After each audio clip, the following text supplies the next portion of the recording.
Welcome in to the PropAholics show. How you doing? It's a late night. It's a savage vibe. We're here to thrive. And, if you're betting on the fights, we're here to make some magic happen. I hope you guys have been well this beautiful Thursday. Happy to be bringing you guys the evening heat. Some people had complained. They said, Big J, why are you doing PropAholics at 7 o'clock Eastern time? The West Coast gangsters were upset. They reached out to me, in their Nate Diaz tongue. You're taking everything we work for, motherfucker. I'm like, I'm sorry. I'm sorry. I didn't mean to prevent you from watching PropAholics live. I'm sorry. Okay. So tonight, we're at 8:45. Evening show, a little late night vibe, and doing it right. I hope you guys are doing good this beautiful evening. What's up? Big W's to the chat, yeah. Big W's to the chat, yeah. Big W's to the chat, yeah. Murphy's getting choked the fuck out this weekend. Like maybe, but who the motherfucker has Movzar strangled, bro? Movzar ain't strangling nobody. God damn it. Movzar ain't strangled no one, man. Shit. Movzar ain't done none of it. Movzar. Movzar ain't done none of it, man. I ain't seen it. Boomhauer top shit. He ain't done none of it. Big W's though, guys. All right, so it's UFC London. We'll get serious now. I'm kind of just jabbering back and forth. We're going to go through every fight. We're doing the prop vibe. And, some of the ladies' fights first. I don't think anybody's that excited for. I don't think anybody's excited at all. What the fuck am I saying that excited for? Nobody's excited for the early ladies' fights. Petition to skip. Petition to skip. Petition to skip. Hey, Go-Kart. Thank you for the 2. Steel Toe MMA, brother. I appreciate your grind, bro. Thank you, Go-Kart. Thank you, dude. I appreciate that a lot, yo. I'm going to go quick through the ladies' fights, man, because I know nobody here is salivating at the bit. And not in a fan of fighting way, nor in a fan of the women's MMA if you're just there to look at them. Yeah, Edmund Shabazian versus Brendan Allen is the dumbest motherfucking fight ever. The dumbest fight I have ever seen. I hate it. I am genuinely upset by it. Like, it actually pissed me off. It really pissed me off. It's a joke. I don't get it.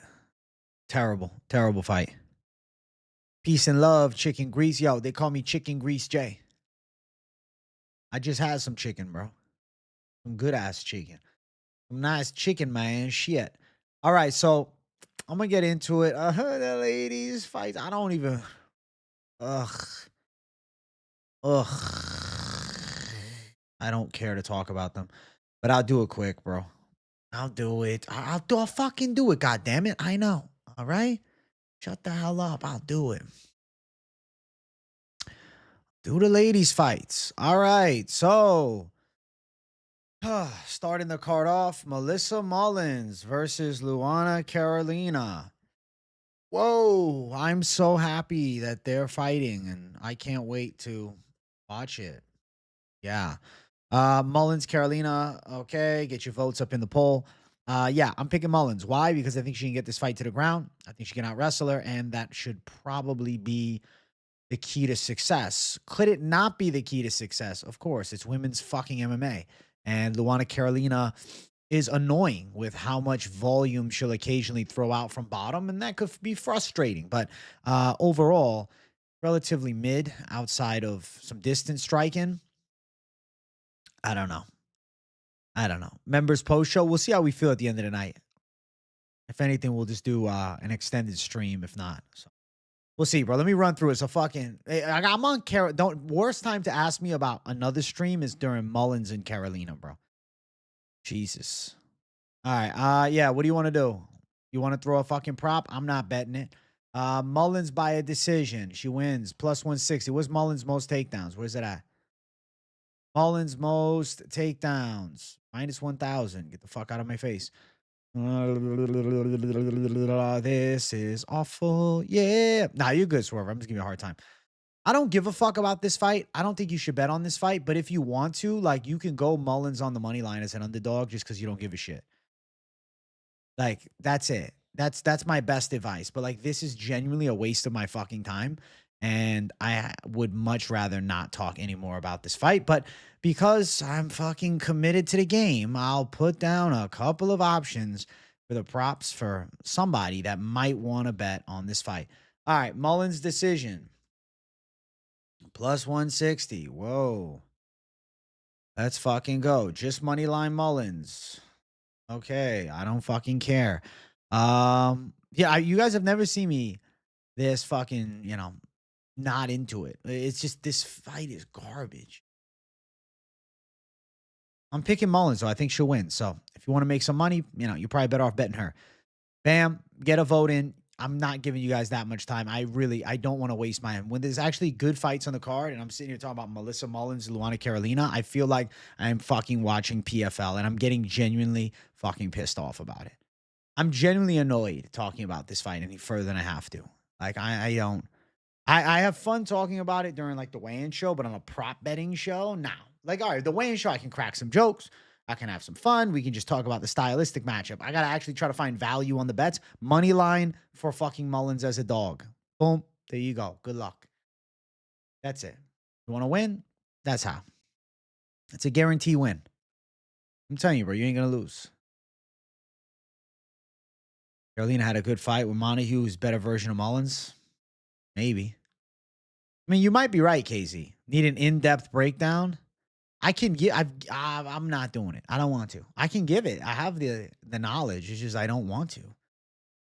Carolina's herky-jerky striking from range could cause a problem, especially with a decent amount of volume striking. If Melissa Mullins is stupid and doesn't wrestle, and if her takedowns are ineffective, she's the slower striker by a pretty vast margin. Her stand-up game sucks. On the other side, Carolina's best wins and only wins are at 125. She's going to be outmatched in the physicality element to the fight, and most likely the high-level BJJ skills of Mullins are the ultimate difference maker.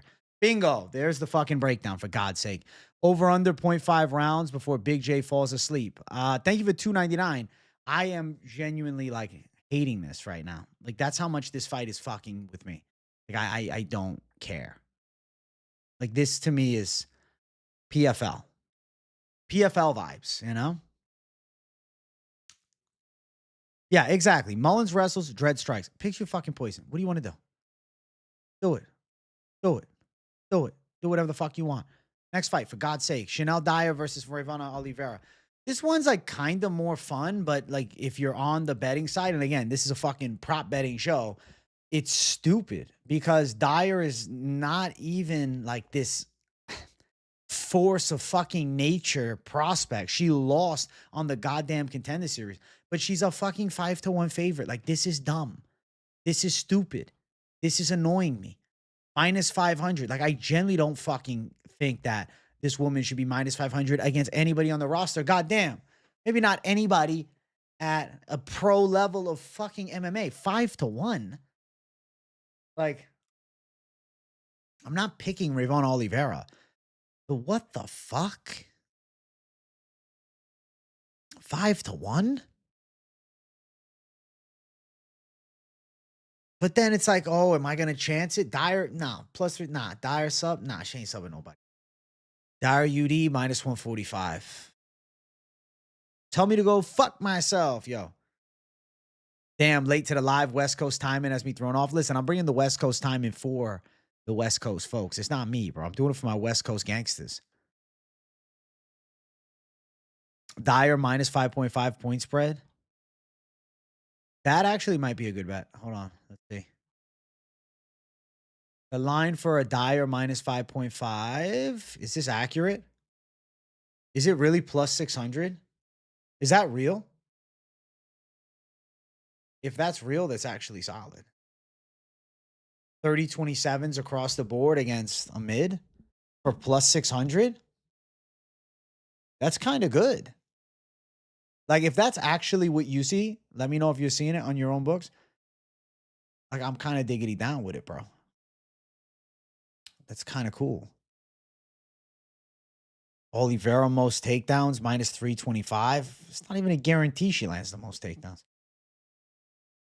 That's stupid. That's stupid, bro. This fight is dumb. Let me know, though, in the live chat.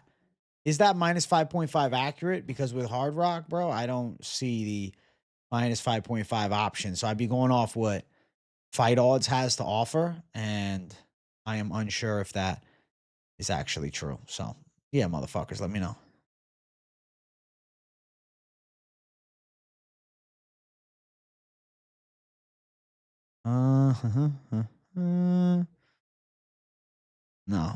No, they don't have it. My one gripe with Hard Rock Bet, they don't have any of the spreads. It's stupid as fuck. But let's see. If the Dyer 5.5 is legit at plus 600, fuck it, bro. I think she wins by a decision, unanimous, or a finish. You're locked in. What the fuck? No way. Minus 115. That sounds more accurate, dude. That's ass. But I'll put it down. Dyer, decision. Bro, I'll be honest, like the worst part of the job is talking about this match. This sucks. Ugh. The fuck is this fight? Ugh. There will be a day where I skip fights like this. There will be a day. There will be a fucking day where I don't even cover fights like this on this show. There will be a day. You will see. Where I will literally say, I don't care. Moving on. Moving on. Dyer wins, though. Dyer should be a lock to win. It's just the odds are ugly. Oliveira and Carolina, double Brazilian lady KO lock. Savage, bro. Dunna. The UFC starts at 1 p.m. Eastern time. I saw Movzar admit to getting body shot dropped from Lerone. That was pretty cool. Doesn't really change my views of the fight, though. I mean, it was just in sparring. But it's definitely in the striking. I think Lerone's better than him. But now Movzar is going to have a little bit of get back on his mind, you know? A little bit of get back fury. Trying to prove a motherfucking point, you know what I'm saying? Hey, W Avato Fishing. If you're just tuning in, you didn't miss anything, bro. You missed the two snoozers, bro. The ladies' fights. Genuinely, the first two fights on this card is not it. Yo, AJ, I've been watching for about a year now. I love your content. Can you explain what a minus 5.5 means and what a spread means? Sure. Not every book offers them. Unfortunately, when I'm on not DraftKings, Hard Rock Bet, they don't offer me it. It's not my favorite way to bet, but there is opportunities. So a minus 5.5 is quite simple. That means that your fighter has to win by 5.5 points or more, meaning 30-27s across the board, right? So think about 3 judges scoring the fight. Judge number 1, 30-27. There's a 3-point margin. Judge number 2, 30-27. There's now a 6-point margin. Judge number 3, 30-27. There's a 9-point margin. So the 5.5 is essentially you need a 6-point margin. So that would mean of the judges, you need a 30-27 in the mix, right? And then you got another 30-27, you clear. And then even if that final judge scores it a draw, you still clear. But now if you have a 30-27 and then 29-28, 29-28, now you're at 5 points. So it doesn't hit. You see where I'm going with it? So you essentially need like weird scorecards or like 30-27 confidence. So that is what a minus 5.5 means.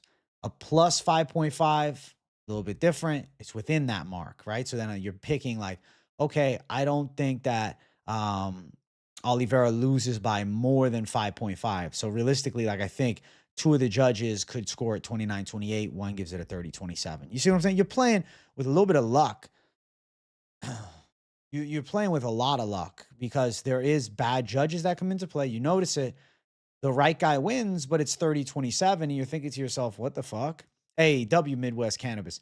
At 100K subs, Big J skipping women's MMA. At least ones that I don't really view as valuable for gambling. Or like, I'll always do a breakdown of it. And the pick show is different. This is more of like a prop betting focused show. For my breakdown, I still have fun talking about trash fights. But with this, it's like I'm looking for value on the line. Dude, you explained the spread so well. Holy moly, I get it now. There you go, man. For anybody that was confused about what a point spread is, that is what it is. Yeah, exactly, Usus. Yeah. No, I understand why people would be confused. And then the plus is just the opposite of it. It has to be within. So plus, I see why it's confused. Minus plus is like I fully get it. I fully get it. I am Professor J, bro. I've been at this shit for a very long time. There's years put into this game, and obviously understanding the lines and things of that magnitude. It takes time. Doesn't come overnight. It's something that you gotta study. At one point or another, though, you'll reach a point where it all just makes sense. And then you're like, oh, okay, that's why that is how it is.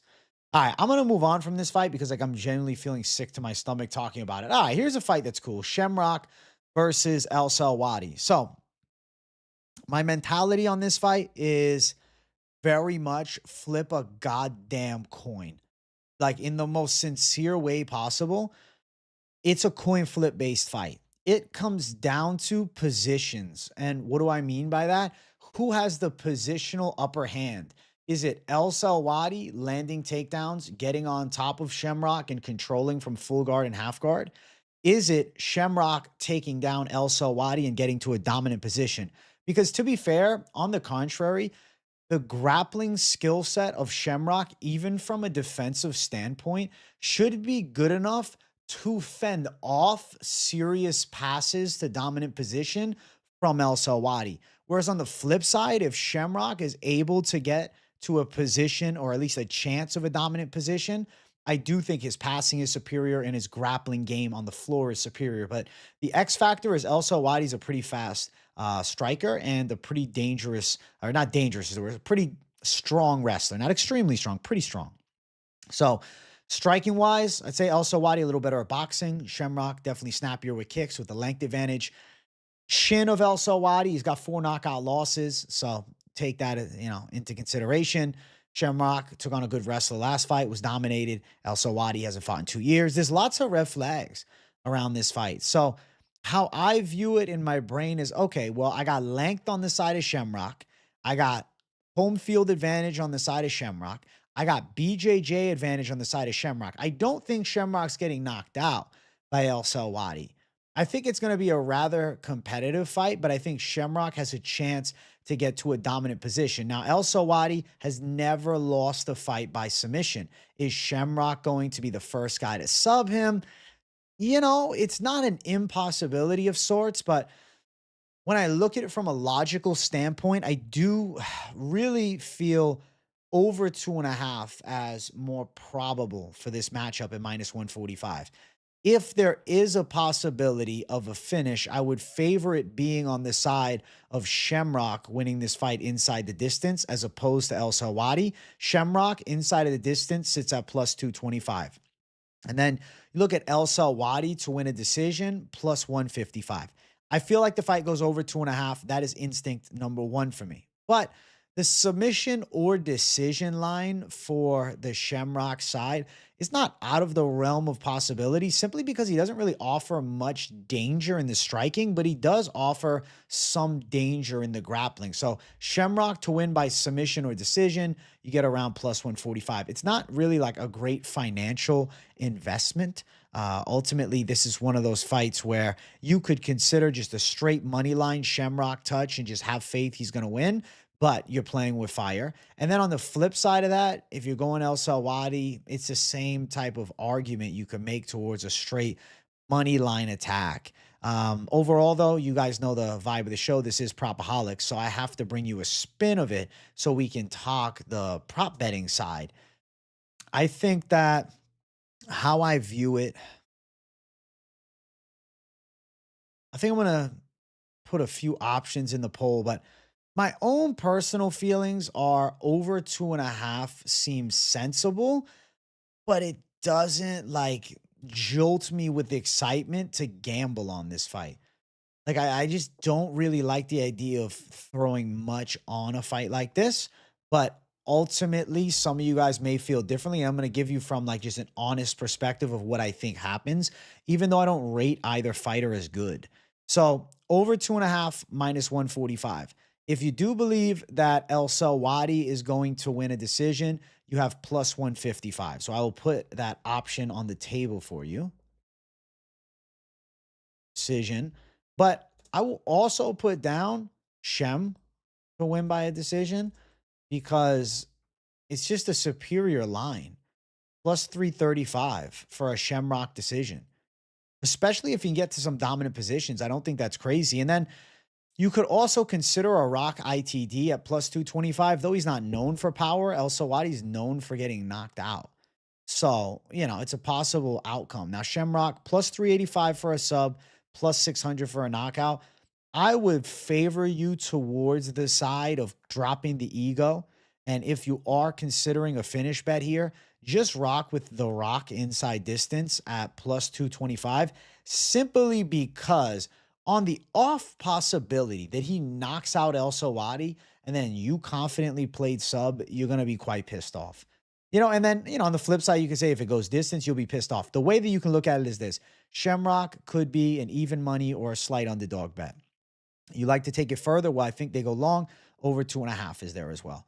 You're like, you know what? I'm kind of thinking Al-Selwady gets it on the cards. Well, you got plus 155. Oh, man, I'm thinking Shamrock wins plus 335 for him getting on the card. So as far as the best numbers you can pull, it's plus 335. Shamrock to win by a decision.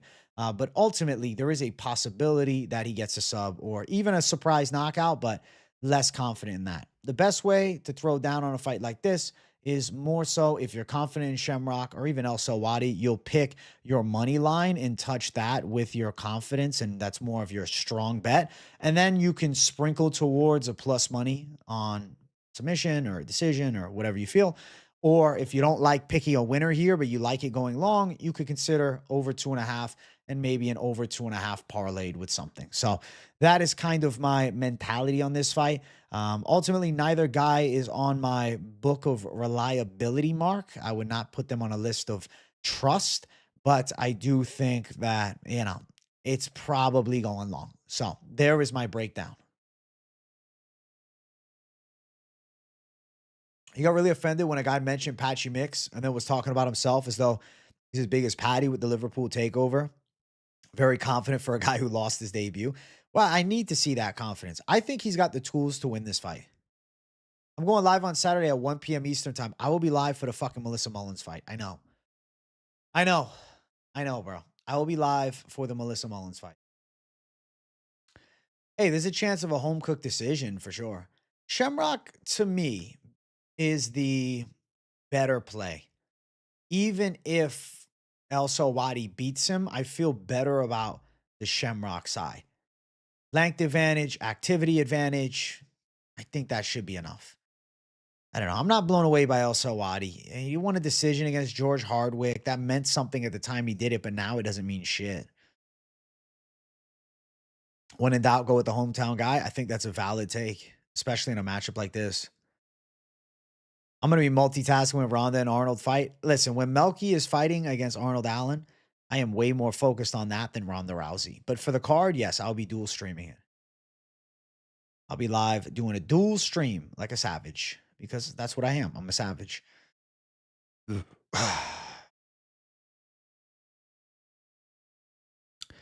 Brando round 1, Mantis KO, Ewo round 1. Live to hit, but plus 625 is like not that valuable for it. Wow, Al-Selwady by decision is the chat pick. Wow. The second best is over 2.5. And then in third place is the Shamrock decision. So it seems like consensus is this fight favors length. And I do think that is a very reasonable take. And more than likely it does. Let's keep running. Next one is Louis Sutherland versus Brando Percic. This is a pretty dope fight. Like, actually, I feel like the card starts to heat up here. You know, even if the Shamrock fight is a dud, the ladies' fights are duds. Come on, this is going to be good. You know, these heavyweights, I think, deliver in a fun way.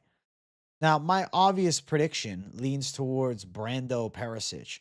I think he's a technically superior kickboxer. He trains alongside of incredibly high-level fighters and Carlos Ulberg, Israel Adesanya. He's a City Kickboxing team member. He's got a lot of upside and, trending potential. 5-1 though, so inexperienced. The one knock on Percic is a rather inexperienced fighter taking on somebody that has a lot of fights and some losses and a PFL run and losses in PFL. So it's not like Louis Sutherland is this sensational up and comer. It's just he does have the edge on the competitive nature of the game side, being that he's been against decent fighters before, whereas Percic hasn't really fought anybody good.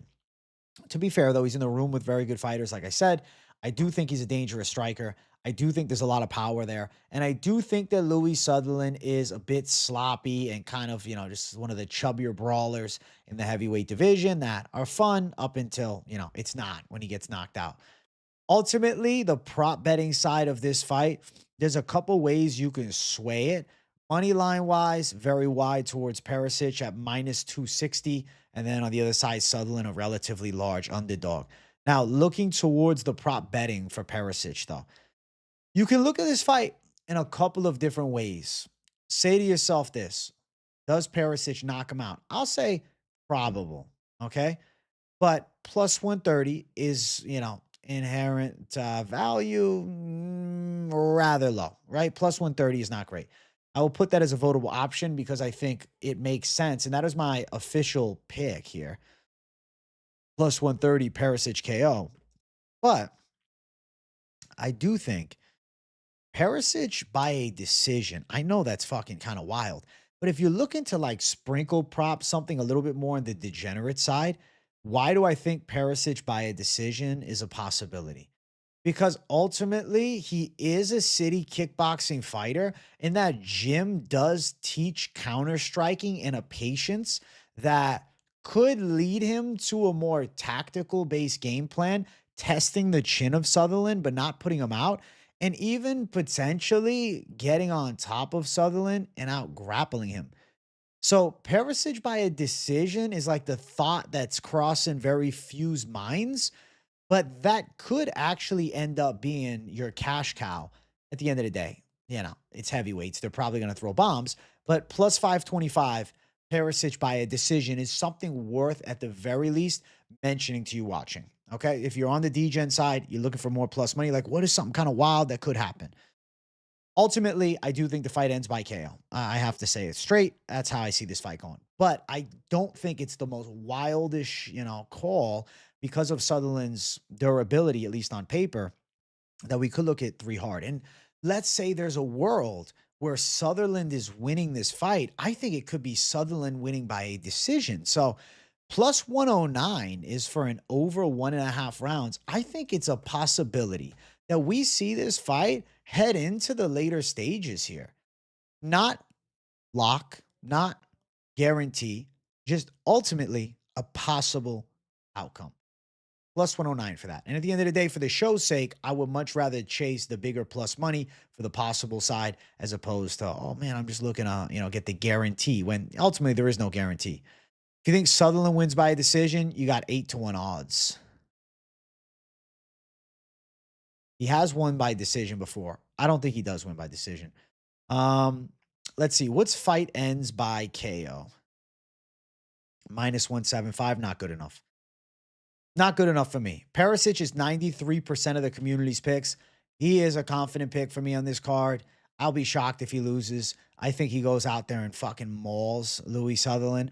But if Sutherland's chin is as good as advertised, then maybe the inexperienced Perisic has a similar performance to his teammate like Navajo Sterling, where he wins, but it's not a complete blow me out of the water finish. At the end of the day, the only win in the UFC for Perisic is Alicia Ellison, who is not good. Not good in the fucking slightest, just to keep it honest and sincere, like trash. That is trash can level. So I like him a lot. I'm a fan. Definitely gunning for Perisic, but I am also a realist. And as a realist, there is a possibility of the prospect showing us more of a decision wrinkle as opposed to, getting the fight game set matched, man.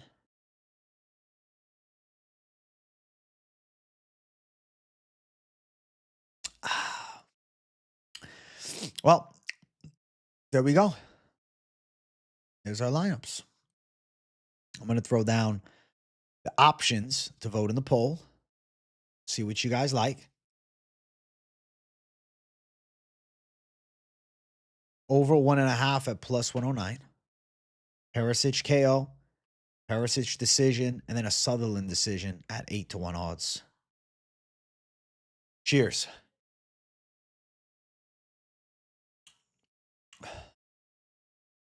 That drink was so refreshing. So refreshing, bro. I needed it. You had a dream, the MMA gods whispered to me. Pick'em, if you actually had a dream, I'm going to say that it was fucking Krishna coming to you in your dream, bro. That's beautiful. He has a dream. Pick'em has a fucking dream. That Ravona Oliveira will pull off the upset and will surprise everyone watching live. Wow.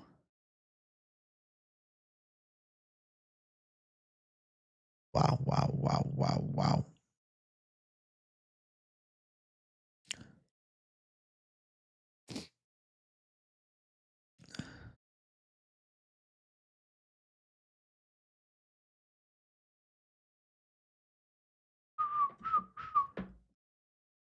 You're picking Danny Silva. Curtis Campbell hasn't beaten anyone good. I think that's a fair take. I don't think you're nuts for that, KZ.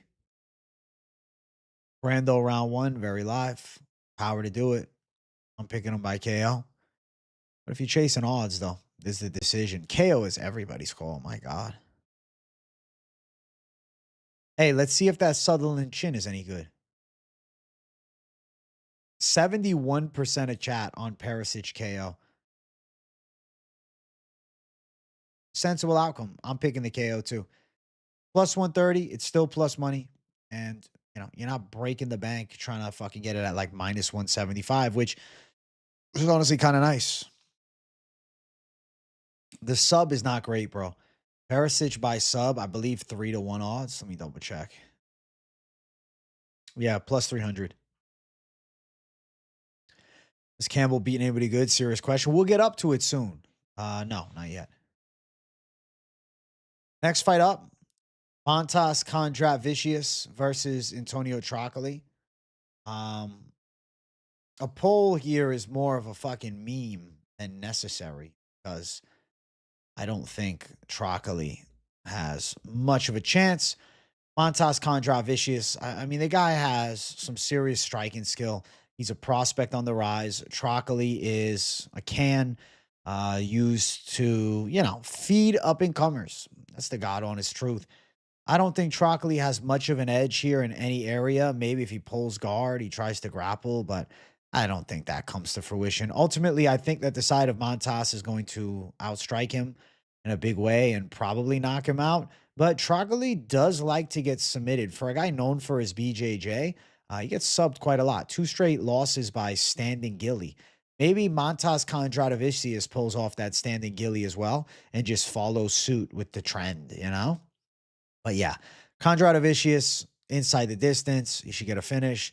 It's really not a competitive fight in any sense of the word. And on the gambling side of things, you guys know, man, I think Montas is a good trash can parlay piece. And it's because his opponent is, a trash can at this level. Under 1.5, minus 230. Under 2.5, minus 700. So Montas is a minus 750 favorite. Just a quick peek at what he's done in the past. On Dana White's Contender Series, he was actually an underdog against Danny Babir, who's very good, and he knocked him out in round 1. And if you look, I mean, the dude is finishing some fights. Has 3 straight first-round finishes. Does have a submission loss way back in 2023. The opponent 9-0, and somehow still unheard of. but obviously has some grappling skill and is an upside prospect, not a can.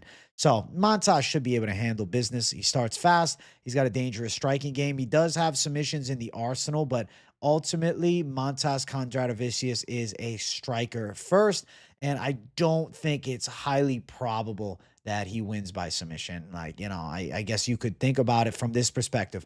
Kondratavičius rocks him. His intent is not going to be grab a neck. You want to chase the plus 350? Probably not. But if you want to, plus 350, there you go.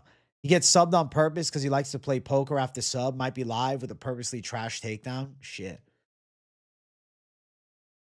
Trócoli throws the fight. Not a wild outcome if he does.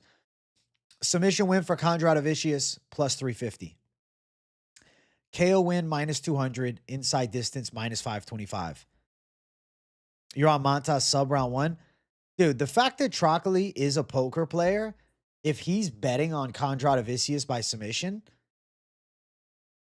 and you can get plus money, I could see a sloppy gilly into a strangle. Like, it's not like Kondratavičius is going to pass up a chance to choke him out. So we'll put Kondratavičius by sub.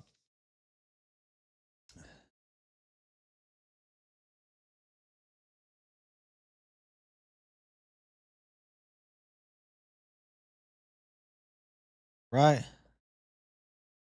Fuck it. It's the only plus money prop really worth catching our eye. Mosquito by KO last week almost hit, bro. She rocked the fuck out of Rendon. How do you rate this card compared to the last few UK cards? This UK card was when they came back after COVID, I think. I think it's better than the last one.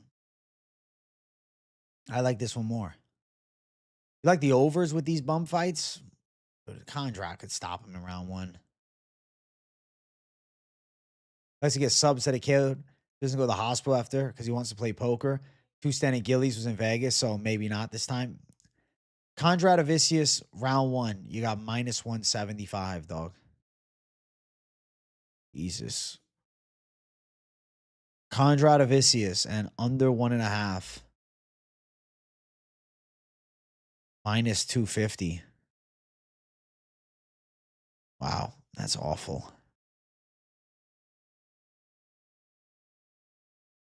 Wow.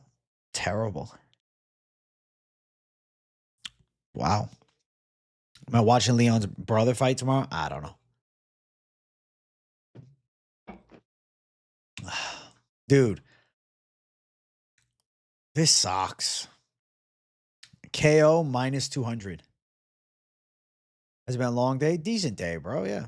I played some fucking Red Dead earlier, bro. I'm playing the story mode. It's actually been a hell of a good time. Kondratavičius wins. He finishes the fight. It's probably first round, but it's minus 175 for first round. KO is 2-1 odds. Rather annoying. Really annoying. Like, disgustingly annoying.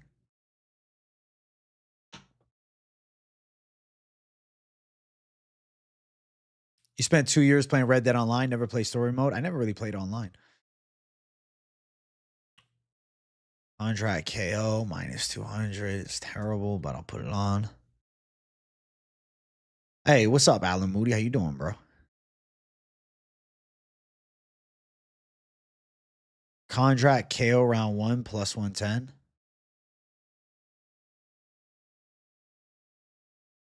I beat Red Dead Redemption, the first one, the original, years ago. So that's why I got into this one. I don't know. The first time I played it several years ago, I think I was smoking too much. I couldn't pay attention. But now I'm like, yo, this shit's solid.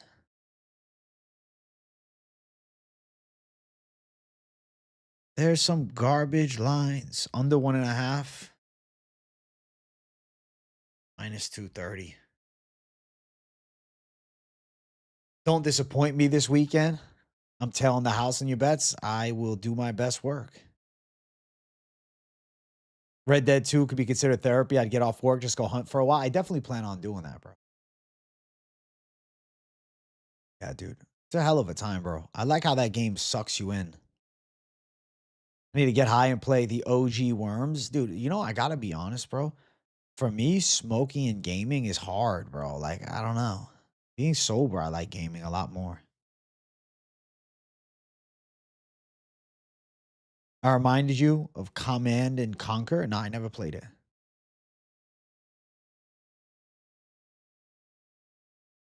Never played it. Red Dead is cool though. I'm excited to fucking really dial into it. I don't know if any of you guys have that same effect where smoking makes games like harder for you. That's me.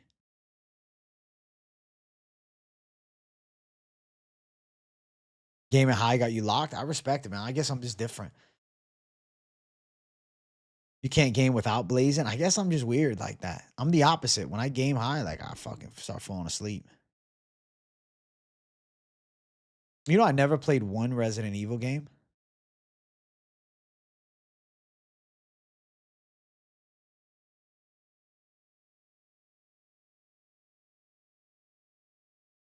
Contract KO is 42%, but it's tied with Contract KO round one at 46 now. Okay.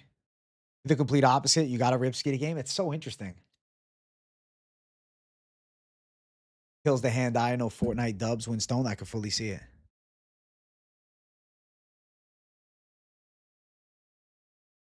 UFC 5 with viewers. I'm waiting for UFC 6, bro. I'm waiting for UFC 6, dude. I'll do a gaming stream for the 6 one, but 5, I'm over it. I'm waiting for UFC 6.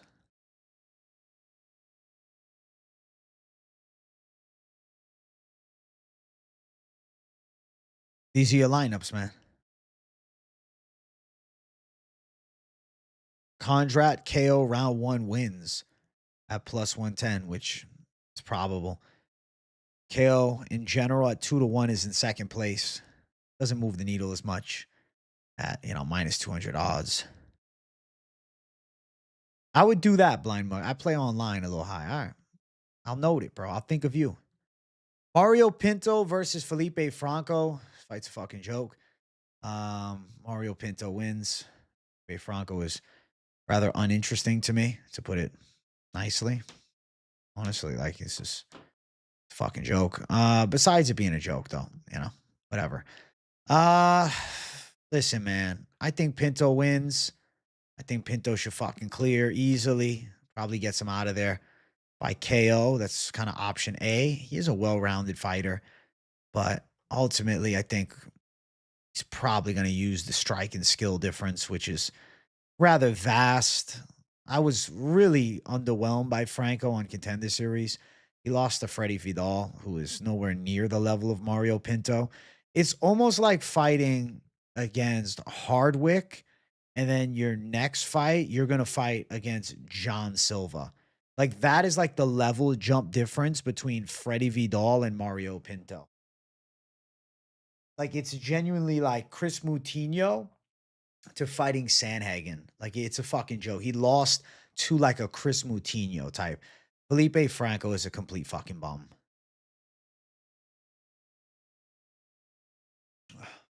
And he's a light heavyweight too. He's moving up in weight. He's a can.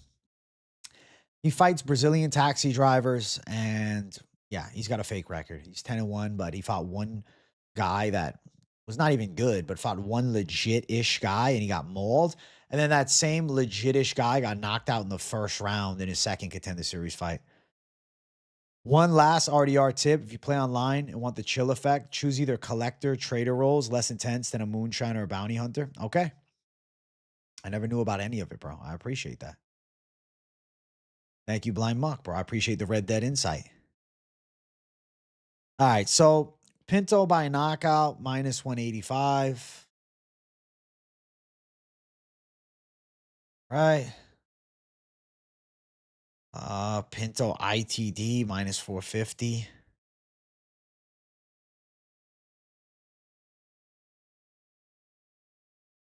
Under a round and a half, minus 160. Over a round and a half, plus 140. I almost want to just put over 1.5 just cause. Like, what if this dude can survive and like Pinto just takes his time and knocks him out in the second round? Like, it's not impossible that Pinto kind of fights smart, per se. What's the Pinto spread? Do they have it? No.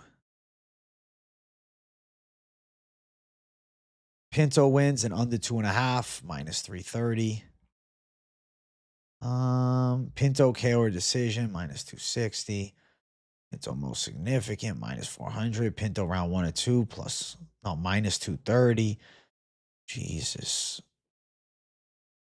Pinto, bro, Pinto KO round 1, round 2. It's shit, bro. It's really, these are garbage odds. It's just really nothing I can do for you, bro. Like Pinto ITD minus 450. It's terrible. Yeah, the odds are crap. It's a fight that's a joke. That's the truth of it all. This is not a UFC fight for Pinto. This is a fucking joke fight. And he's part of the trash can parlay. He's a lock to win. Most likely he wins by finish. Option A is KO. I would say option B would probably be sub, but obviously I don't feel great about Pinto sub, but at plus 350, there's really nothing to look at. Like, there's a chance that him or Kondratavičius could surprise and end up winning by submission. And then if you're on KO, you're kicking yourself because shit went different. So inside distance could cover both ends, but they know that, and that is why it is minus 450 for inside distance. So kind of, hot garbage territory. Am I going to run for president? Hell no. Maybe president of the UFC.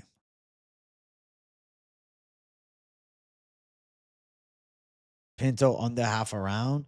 I mean, it's live, but something about Pinto is he is a patient fighter. Like, if you've paid attention to Pinto's results pre-UFC, so his last fight, he finished Janiz, right? He fucked him up on the ground. That was a little later. Second round there against Lane. Destroyed Camacho in 1. Decision here. Third round KO here and decision here. Like, it's not like it's just first round KOs throughout his career. Pinto has shown signs of being a technical striker and using setups and traps as opposed to like blitzing opponents. So it comes down to, is Felipe Franco going to leave something open? Pinto over 19 strikes. Hey, listen, you pray that Franco's got a bit of a chin. But listen, Franco, he sucks. This fight is a joke. This fight is a fucking joke. Seriously. The best way to put it is this fight is a joke. It's a short notice fill-in. Pinto was scheduled to fight against Mick Parkin, so recognize, this is not the initial opponent. You know what I'm saying? It's not like the UFC scheduled this fight out of the blue. This is the fight. No. The UFC attempted to put Pinto in a spot where he would break into the top 15, and I was going to pick him to beat Mick Parkin. I think Pinto's top 15 level. I don't think Franco is UFC level. I think he's terrible. Like, that's serious, bro. Like, he's not good. And I don't think he has a chance. So that's my breakdown of this fight. Let's keep running. Nathaniel Wood and Losene Keita. Now, this is actually a good matchup. And skill-wise, it's rather close. Obviously, Keita doesn't have the UFC experience on his side, but a rather impressive up-and-comer. Dangerous striker, explosive power. I would say overall freak athlete. And if he can comfortably make 145, could definitely be one to watch in the UFC featherweight division.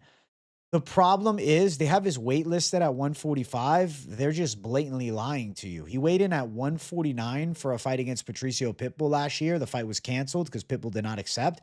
And he's yet to make 145 in the UFC. And the last time he made 145 was over 2 years ago. So it's not like he's been consistently a featherweight. He's actually had a lot of lightweight success. And he's decided to drop back down to 145 for his UFC run. He's shown us so far he can't make the weight. Now, does that mean things are not possible to change? No, of course. There is certainly a chance that this time out, he comes in on point and in shape. I saw a picture of him on X, and I noticed he did look rather skinnier than he did leading up to the Patricio Pitbull fight. Now, many of you remember that Pitbull fight was supposed to take place in September. Keita has obviously been shrinking his body down since that time, several months now, to now find comfortability and get a setup fight here against a solid fighter in Wood. I don't know necessarily how he fares with somebody who's as well versed as Wood. Wood is kind of an MMA generalist, but he is like very technically sound in striking and has good defense. He got caught by Delgado, but it was a weird shot that landed, to be fair to him. And ultimately still was able to win that fight. Has very underrated wrestling. Does have like surprisingly good takedowns.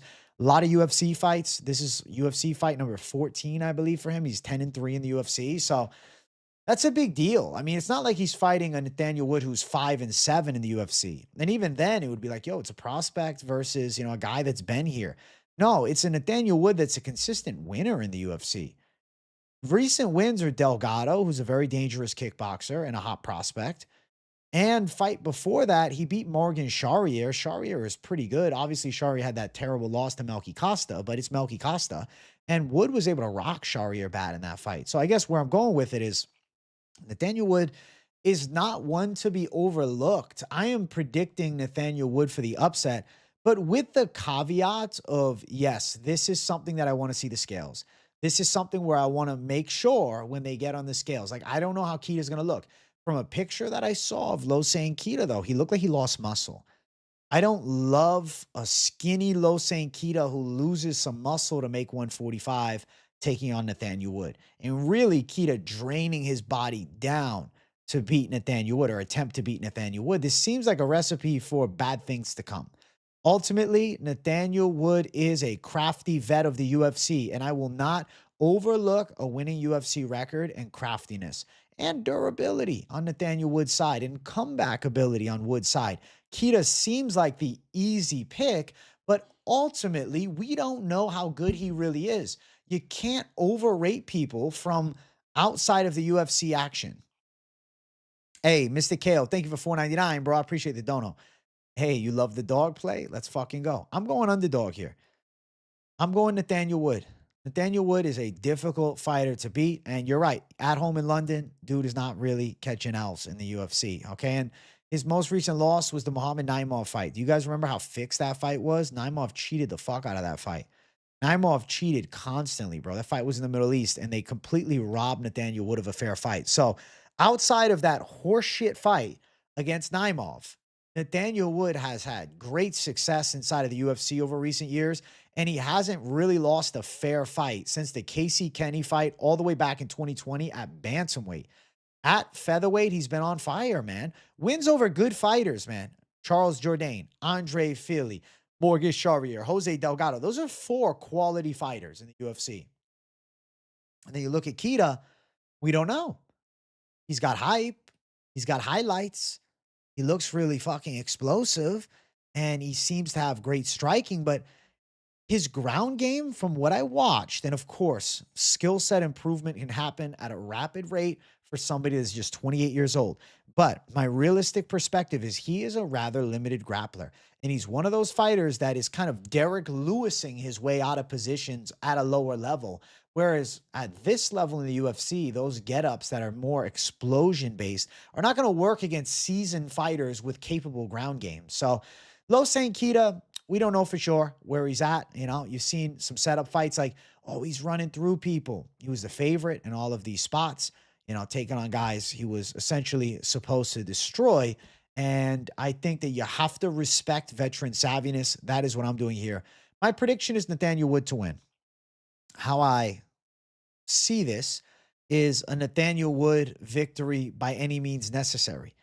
As much as the name of the show is PropAholics, you find a plus 200 line on Nathaniel Wood if you feel like he has a chance here. If you believe in Nathaniel Wood as an underdog, as I do, you have a money line straight bet that you can go after at 2-1 odds that I think is rather live. Losene Keita at minus 232. What has he proven to deserve that tag? Nothing besides hype. Looking towards methods of victory, of course, Losene Keita is a powerhouse. And you might be saying to yourself, you know what? I respect Nathaniel Wood's game, but I think this guy's too fast. And if you go Keita by KO, you do find some upside of plus money. It is plus 150. Okay. So Keita by KO as a possible outcome. You look towards how does Wood win? I think a logical, well-versed game plan from Wood leads him to a decision. Wood by decision, plus 325. Now, even if you're picking Keita, you have to say to yourself, I think that this is a fight that could definitely go long. Who's running over Nathaniel Wood? And even if Keita beats him, I feel like this fight could end up going all 3 rounds. So considerable call, minus 130 range for the over 2.5 rounds at minus 133. You will sweat because I could see Keita landing something big and I could see Wood putting him in bad positions. Okay. So there are going to be the prop lineups that I'm about to put in the poll right now. Also, if you guys are enjoying PropAholics, you like the in-depth betting dive on the prop betting side, make sure you guys hit that damn like button for Big J. We're on our way to the main card. We're not far away from it. And I'll say of all the breakdowns that I've done for this card so far during this show, from a very betting focused side, this is easily my favorite. Easily my favorite. Because you actually have bettable money line, fun props, and like there's something worth considering on a matchup like this. So yeah, W to this fight. Hey, thank you for already hitting the like button before the stream, WJ.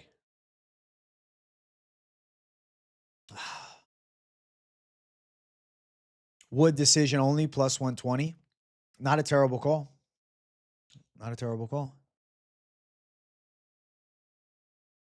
Like up the stream. Thank you, Pluto Rambo. I appreciate that. Yeah, I appreciate that, man. Yeah, man, you put it on here. Yeah. Thank you for telling the people to jump up in here. The people are all over Nathaniel Wood, yeah, man. 72%, yeah. We're jamming on Nathaniel. We're jamming. Nathaniel Wood as a dog. Yeah. He's coming out, making some shit happen and gonna be putting a threat on the side of Keita. Don't buy the hype just yet. Bro, you gotta see what this guy really got, man. I don't know what this guy really got yet. You can say you do, but you don't. You don't know what he's really got. I don't know what he's really got. We don't know what this motherfucker really got. That's the truth. Straight up.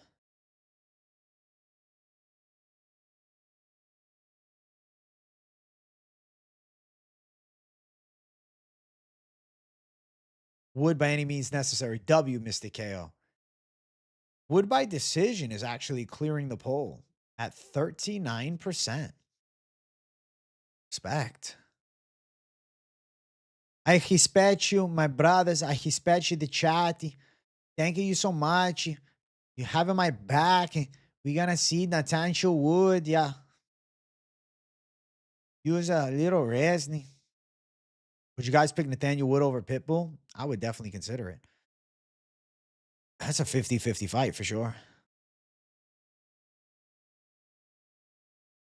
Oh, Reggae Manji, yeah.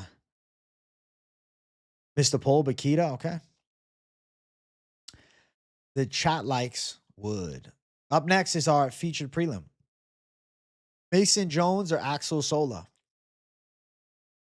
I think Mason Jones is most likely going to win in a dogfight.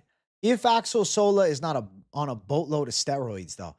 Have you guys seen the picture? I don't know. We'll see at the weigh-ins if it's just angles or real. Holy fucking shit. Holy fucking shit. I saw this guy on the regional scene and in his last fight.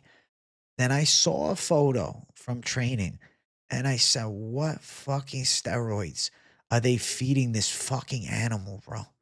He looked crazy. I was like, who the fuck is that? So I'm a little worried about Keita and the last fight. Keita, what the fuck was that? I'm a little worried about Sola on the juice, bro. Sola in Dagestan. They're not drug testing him out there. He's taking those Russian steroids and looking like a fucking freak, man. Dog, jacked, disgustingly jacked. Like, holy shit.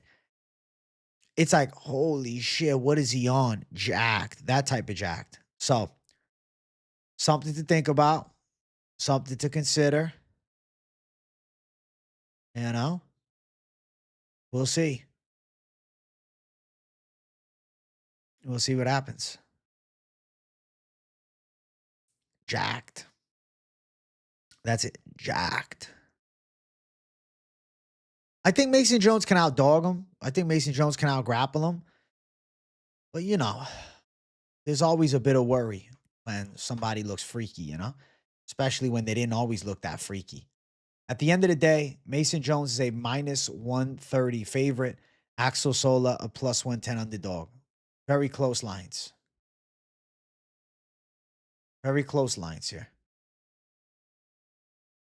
Mason Jones, UFC experience, good chin, better recovery, strong ground game. Axel Sola, quick kickboxing, dangerous kicks, good jabs, defensive wrestling, seems on par.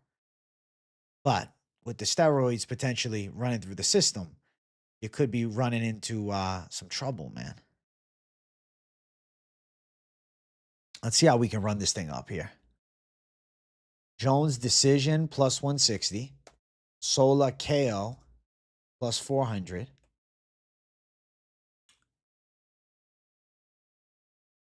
Jones inside the distance. Oh, it's only plus 245. Jones sub 9-1. Jones KO 4-1. Let me use a calculation here. Decision makes the most sense, but I'll put a Jones KO plus 400. Under 2.5 minus 177. No, plus 177. That's actually nice. Dude, Sola looks like he's on that secret snail croissant juice and a half, bro. What the fuck are they feeding him? Freaky jacked, bro.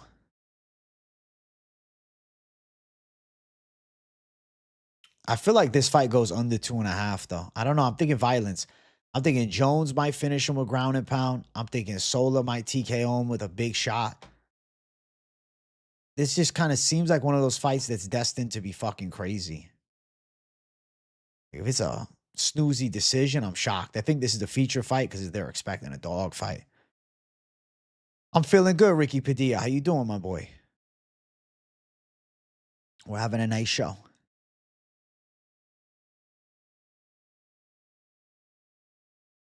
We're having a nice chill show.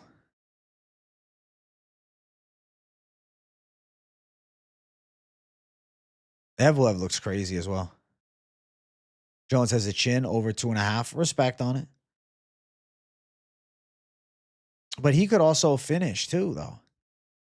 Like under 2.5 at plus money is kind of dope. At plus 177, I think that shit's live.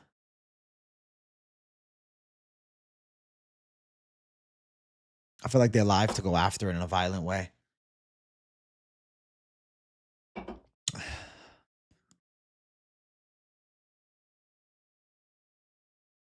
You can see Jones getting cracked and dropping to getting TKO'd. It's not an impossibility. I don't know. Something calls me towards under 2.5 here.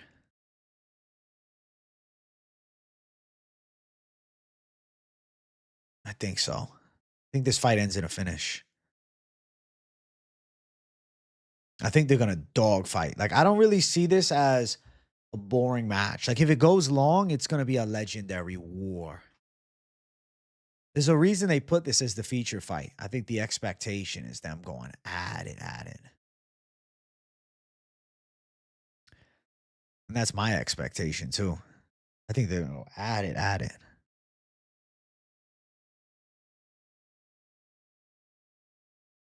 Jones' decision, though, seems like a rather confident call. Surprised people are not, bro. That 14% of you guys on under 2.5, I think you're smart, bro. I think that under, I don't know. Someone's telling me this fight's going to be crazy. Like, I think it's going to be a fast start and somebody's getting fucked up.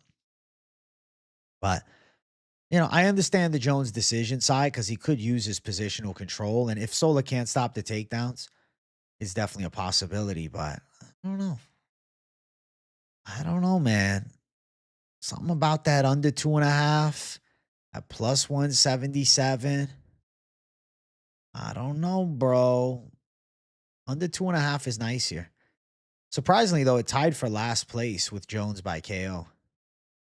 You like the odds for under 2.5? I feel the same way, Michael. You think Sola's too jacked to lose? Jones is scrub from Cage Warriors? I get it. The Cage Warriors guys tend to suck. I get it.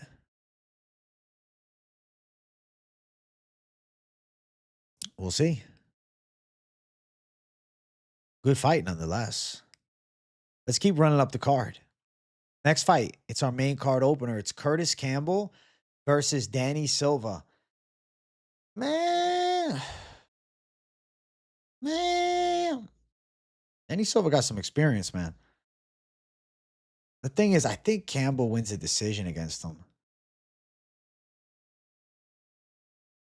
Like, I'm thinking Campbell on the cards. I think Campbell probably takes him down. Like, if you just look at these guys side by side, though, like, I get the temptation of a Danny Silva call. He's in great shape. He went distance with Kevin Villegas. He's 2-1 in the UFC. He's a Contender Series winner as well. But, like, Campbell is one of those guys that you look at and you don't expect much, but he's actually a fucking savage. And he's got that, like, dorky look to him. Like, he is nerd maxing AF, and he's deceptively good. Danny Silva, several years older. Campbell, 8-0. Silva, 10-2. I think Campbell will test the wrestling a bit. That's what I'm thinking.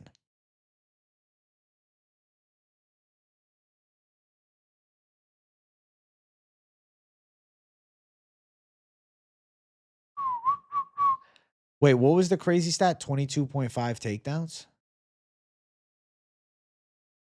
Campbell over 2.5 for decision 2028. No, Campbell hasn't really fought anybody good. It's true. He hasn't. Danny Silva fought Villegas, who's very good. But just because you fought and lost to somebody in a competitive fashion, like, don't use MMA math too much. If it's striking, Danny Silva has a chance. But Campbell's going to offer some grappling. Campbell's going to offer some dangerous kicks as well. And I think that we're going to see the Campbell side win by decision. I think Campbell gets it on the cards, man.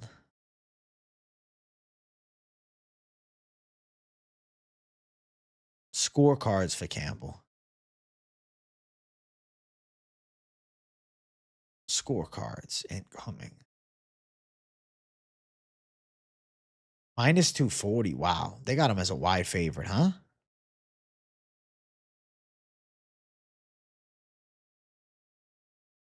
Wide favorite.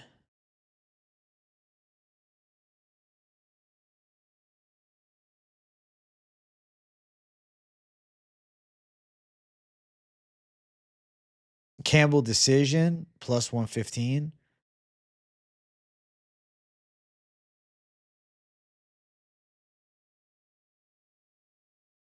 Silva decision plus 400.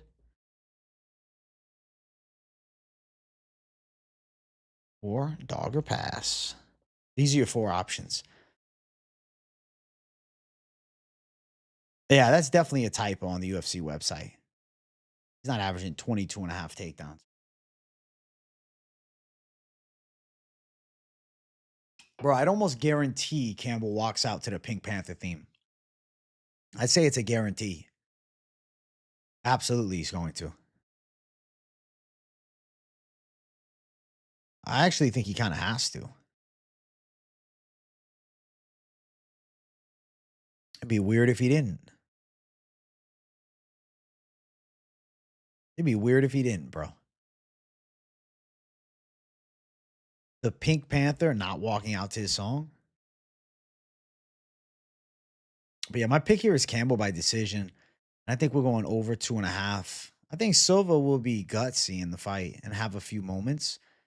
and be able to get some shots off. But ultimately, I rate the side of Campbell as the simply put more well-versed MMA fighter.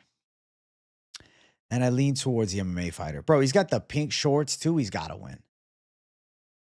I'm ready for this 1 o'clock card too. I'm actually hyped that they're doing at 1 o'clock.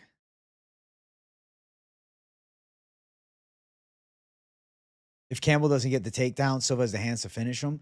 I don't see Silva beating him with knockout. Like if Silva wins, it's a decision. I don't think Silva got enough power for that. You think Silva gonna fraud check this kid? Let's find out. I like that some people are on the other side, yo. I like that it's competitive. Bloody pink shorts, yo. I think Campbell is a lot better than people expect. And he's got one of those looks where you think he's gonna suck. You like him as a dog? Listen, respect if you're on the underdog side here for this fight. I got nothing but respect for the underdog chase. He's above average, but he could definitely show out this fight as a coin flip. I think listen, I think Silva is tough, but I don't rate him far above average either. Or I wouldn't even say above average. I'd say he's average. At least Campbell's young.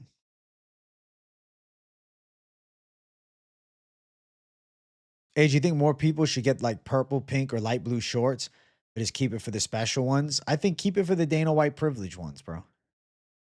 Obviously, Campbell's getting a crazy push from the UFC. Giving him pink shorts for the debut is a huge deal. The poll has Campbell by decision as the favorite prop of the night for this fight. Not for the whole night, but for this fight. Sponsored shorts era was goated, bro. I think Campbell wins. I think his ground game is going to show out here. I don't think he loses UFC debut. I don't think Silva's the guy to beat him. Let's keep running up the card. Roman Dolidze versus Christian Leroy Duncan. This is a setup fight for Leroy Duncan to absolutely style on an aging contender. Roman Dolidze is coming off of a fucking terrible loss. I mean, the performance against Hernandez was awful, dude. Got absolutely ran over and beaten in every area of the fight. He was pulling fucking guard, trying to throw leg locks up. Like, it was just shit. Leroy Duncan is a dangerous power striker with serious knockout ability, with slick stand-up. And on top of it all, younger by 7 years, trending upward versus Dolidze trending downward. You even look at Dolidze's recent wins and you're like, wait a second, it was a Marvin Vettori competitive decision. It was a fucking Kevin Holland win after Holland like broke his rib. And it was a decision win against Anthony Smith up in weight, which means shit. Christian Leroy Duncan violently knocked out dangerous Muay Thai striker Marco Tulio, destroyed Eric Anders in a round with ease. He also was able to easily shut down Andre Pulayev to a dominant decision.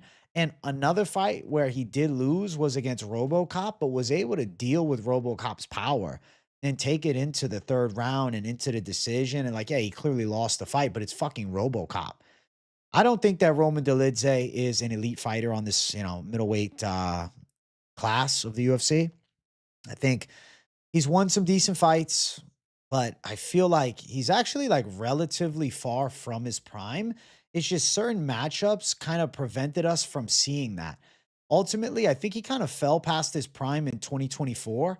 I feel like that fight against Imavov, he put a gutsy effort, but was shut down. And then the fight against Anthony Smith was kind of a snooze fest win. Beat Kevin Holland, beat Vettori. But then when he actually fought a legit top 15 guy again after, fighting Imavov back in 2024, in late 2025, he looked like shit against Hernandez. He got mauled. Like, I feel like he's definitely starting to fall off. I think that Roman Dolidze, big wild striker, but it's just not that effective. A technical striker should absolutely beat his ass, bro. And I don't really rate Dolidze's wrestling as that good. I think he is one of the more overrated guys for grappling. Like, he has this like resume of being a good grappler, but like he's not that fucking good at grappling, especially as of late. So I think that CLD should handle business. Shouldn't be much of an issue. The problem is the bookies are thinking the exact same thing.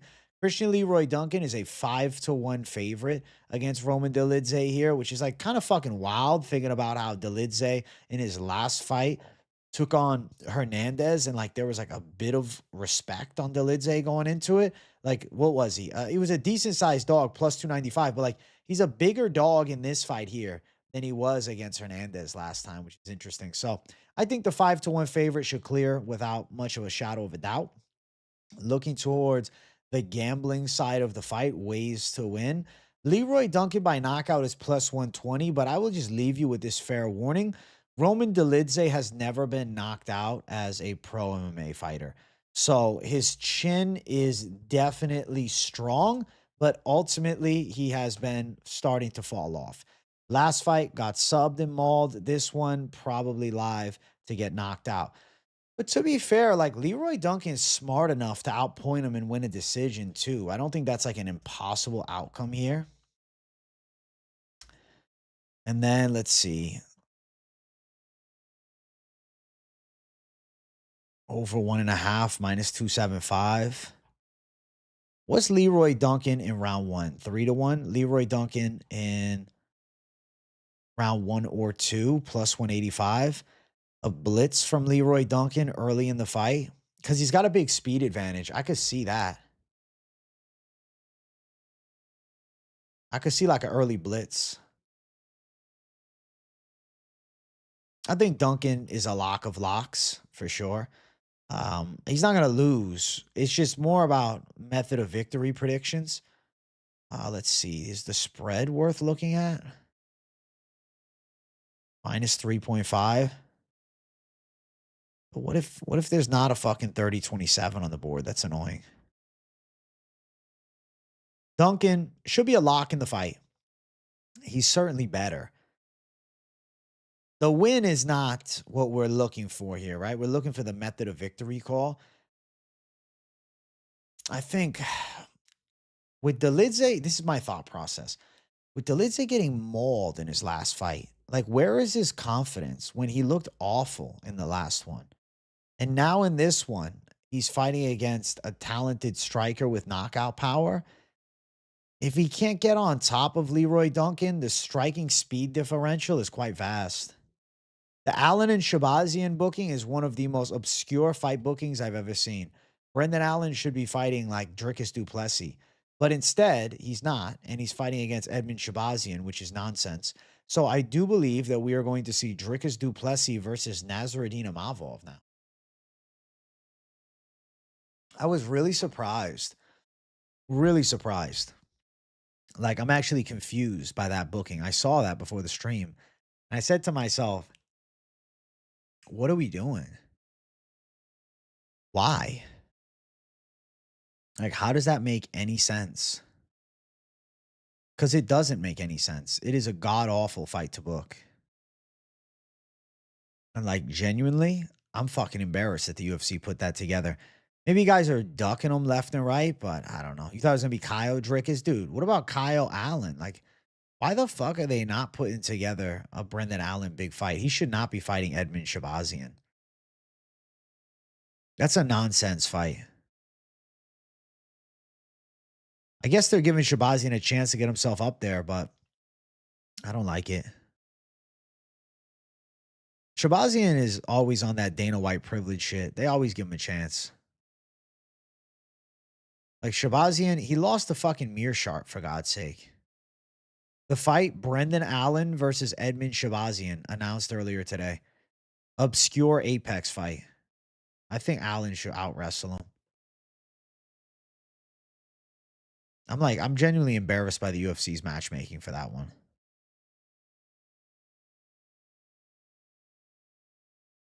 All right, let me put the notes down. So the winner of the poll is that Duncan decision at plus 140. Hey, OG Herb, thank you for $4.99. My boy, by far my favorite YouTube channel. Hit the motherfucking like button. Hey, WOG Herb. Make sure you guys smash the likes for the Big J. Show some love. Support the boy on his quest to making some magic happen on stream. I want to hit 100 likes live, yo. If I hit 100 likes live, it'll be very hard to deny the members of a members only stream after this. So If you value them, you should smash the like button. Yeah, I think Allen should win. I feel like he's not. Is he? I don't think he's managed by Ronda anymore. I might be wrong, but I thought that he wasn't working with them anymore. He left the gym. Let's move on up. Next fight on the card: Iwo Baraniewski, Austin Lane. Come on, bro. Come on, bro. It's a fucking joke. Like I'm. What is Austin Lane doing at 205? I don't even know if he can make 205, but let's just say he does. His chin is going to be glass. Baraniewski, KO round 1. He should be able to touch that chin early. They might slug wildly, and I think it could work for Baraniewski here. Now, Lane, he does have a decent right hand, but he doesn't have much else. His skills are just not there. And, dude, he's a full-sized heavyweight. Like, look at his picture, bro. That is him at 245 pounds. How the fuck is he cutting to 205? Like, it's not like he's a guy that carried much fat. He was fucking jacked at heavyweight. And now he's going to be an anorexic 205er. Like, I don't know where this weight's coming off. So I think that Baraniewski wins, but don't be surprised if this fight doesn't even happen. Like, I could see Austin Lane coming in at like 212, then the fight getting canceled. So we'll see how he looks on the scale. I don't have much expectation. You think Austin Lane dog that night? I just don't like relying on underdogs that are just bad historically.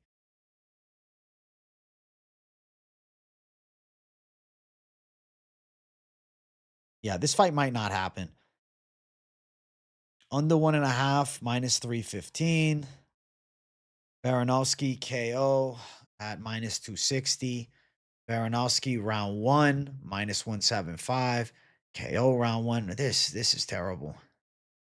Yeah, I can see Lane weighing in at 212, dude. This is a terrible fight to bet, but awful. Baraniewski wins though, like without a doubt. What are we talking about? Like it's a waste of my time. There's a couple fights, bro. It's like this is a waste of my fucking time. That's how I feel about this fight. It's a waste of my fucking time.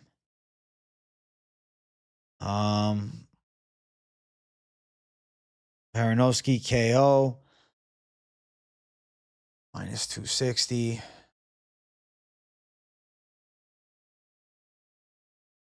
What's Baraniewski by sub? I'll just put it in there.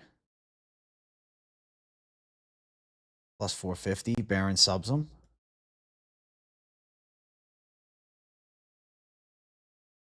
He will super gooner lock. Accurate as fuck. Ah, this fight is fucking dumb. This, you know, when it's just dumb. Like, I don't like dumb fights. Under 1.5, minus 275. It's terrible. Baraniewski KO round 1. Minus 145. Is there anything worth it?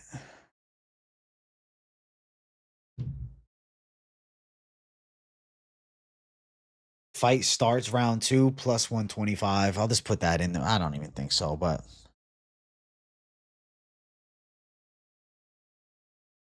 I don't know. That's terrible, bro. That's like, this is legitimately awful. That's terrible.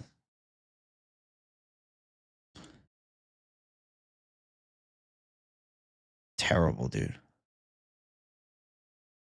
Like, I'm fucking embarrassed here.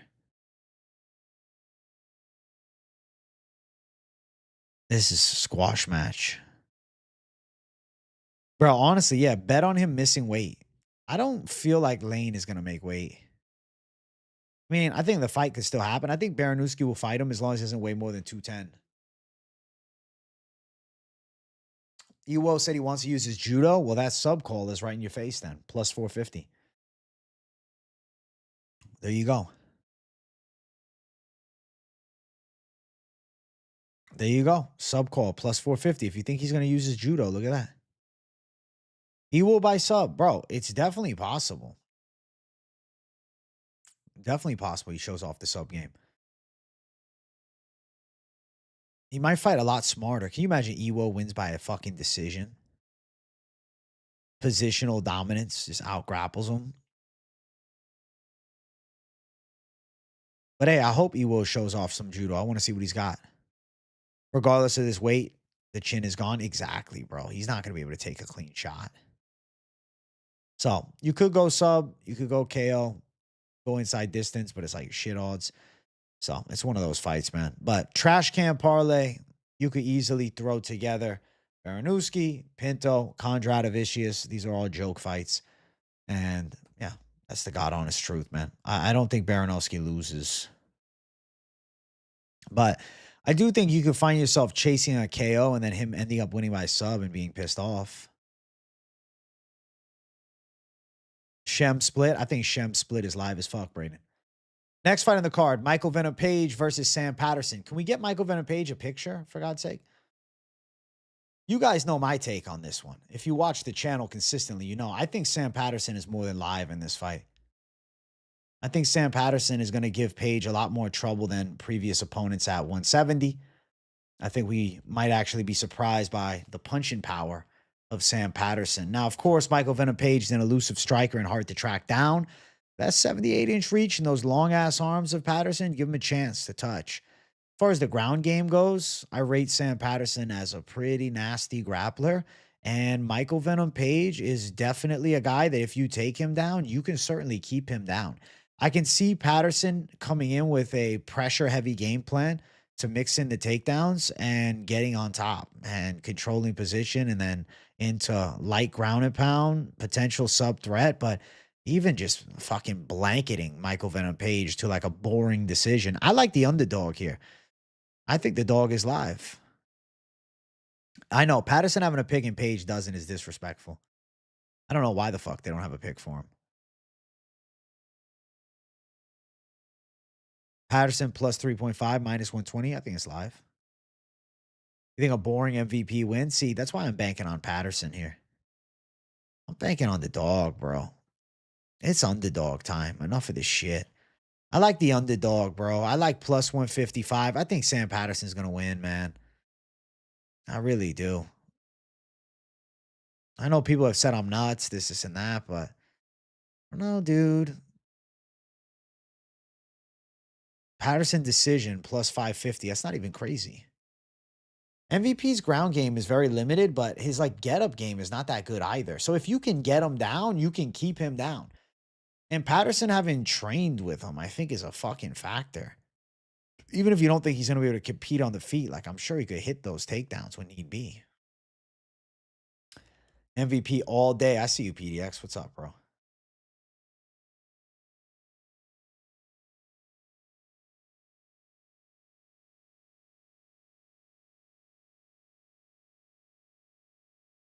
They trained together for 3 of MVP's fights in the UFC.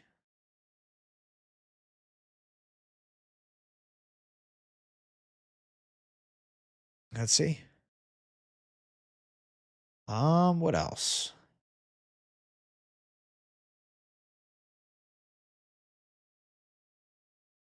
What else? Anything else? MVP decision is going to be on the lineup.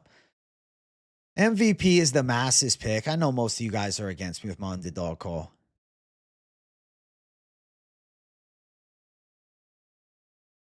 You don't mind the plus 550 as a punt? It's not the craziest outcome ever. Patterson is definitely game, dude. I like this fight. I think Patterson's going to win, bro. I'm against the masses.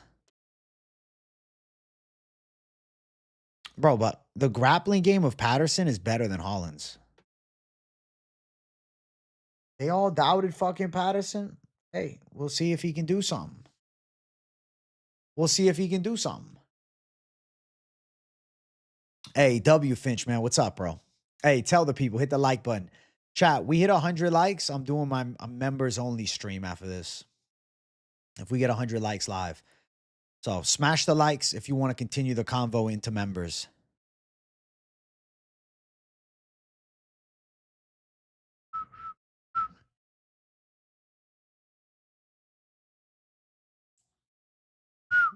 So smash the like button. Bump, bump, bump, bump, bump. You want a member stream? Hit the motherfucking likes. We're 26 away. We got 2 fights left. I'll put it on the line like that. I'll put it on the line like that. Yeah. Yeah, man, Sam Patterson, bro. I'm telling you, man, he's going to find some takedowns here. He gets on top of MVP. Can MVP get back up? Come on, bro. Eliminate your bias of MVP. Just look at this. Just look. Think about the fight. Think about the fight for a second. 29-year-old, lanky, 4-fight win streak. The 38-year-old coming down in weight. Some grappling problems in the past. This feels like the perfect setup. This is the perfect setup. This is it. Bruh. You all can't see it yet, but you'll see it Saturday. Underdog, Patterson for me. But the chat likes MVP by decision. My God, they're against me, bro. Guys, the chat is against me, bro, in a big fucking way. Wow. Wow, wow, wow. 54%. I am hyped for this fight. If Holland and Shar can't hit him, neither can Patterson. Shit, but what if he puts him on his back, though? Even if you think he can't hit him, what about that ground game, though?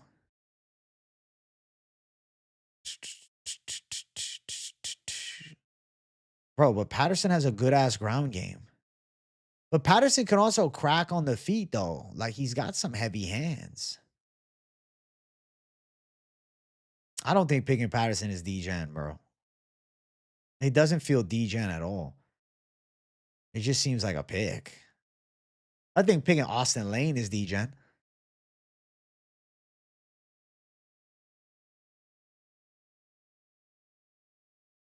We're going Patterson on my side. Y'all going MVP. MVP by decision is the people's prop bet. Next fight is Luke Riley versus Michael Aswell. It's industry plant Luke Riley versus Michael Aswell. I mean, come on. We know what's going to happen, bro. It's not going to be a co-main event project. Luke Riley is not in this co-main event to lose, bro. This is a fucking setup fight. This is a fucking setup fight for Luke Riley. It's a guy that likes to strike and doesn't have much wrestling. Luke Riley's striking is going to be on display. Michael Aswell seems to have a good chin. Definitely has some good volumes. But to be fair, you know, distance, possible. Like I know Luke Riley hits hard and he's got really good timing, but Michael Aswell seems to have a fucking chin on him. And I think Luke Riley beats him, but I do think there's a world in where Michael Aswell is dog tough, makes this a close fight, but loses clearly. But when I say close, like he goes long, he wins some fucking moments, but he's still losing. But he shows a lot of guts and puts out a decent effort. Like Luke Riley to win feels like a lock of locks. And the lines are not terrible for it either. You're thinking about like two-legging it in a parlay. It's fucking minus 190 now. The odds have come down. There's betting love on the side of fucking Riley at minus 190. Bro, you put that parlay together, like, shit, man. You can throw him and Leroy Duncan now. You're going to get even better odds. Let's see. Let's see what it is now. Let's see.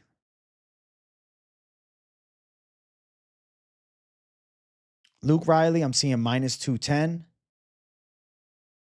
And then Leroy Duncan 5-1.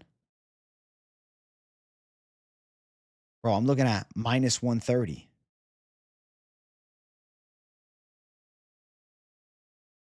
Minus 130? Bro, I'm about to add some steam to that shit. I'm throwing down again. I'm doubling down on the Lock City, bro. That's nice. That's nice.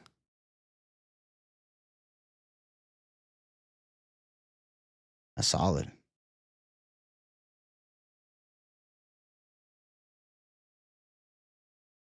Shit. His lines are better, man. I like that, though. I think he's got a good chance.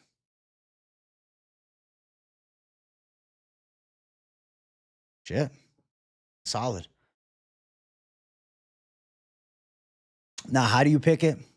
That's up to you. Method of victory. Riley by decision. Live.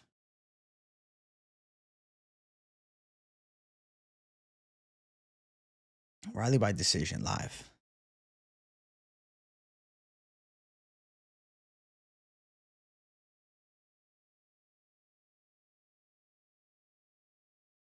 Let's see.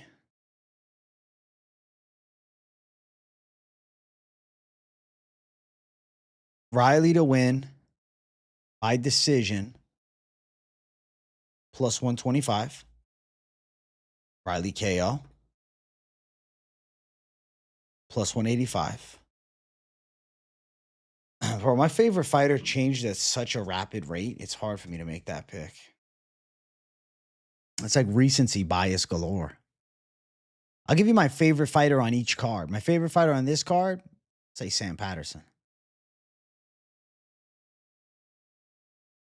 I say him. Also like Pinto. Kondratavičius, definitely someone watching. Percic, I fuck with a lot. Aswell decision, 5-1. Bro, Riley Aswell no contest will be fucking hilarious. Holy shit. Hey, thanks for the luck on the Sam pick, bro. Any props you guys like? I got Riley decision, Riley KO as an option.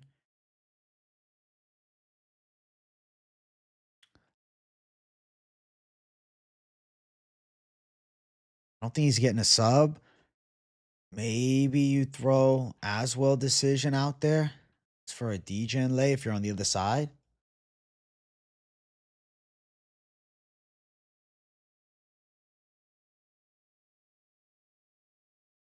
Aswell decision plus 500. Bro, Murphy being shot twice is crazy, bro, right? Man's a fucking gangster. Through and through gangster.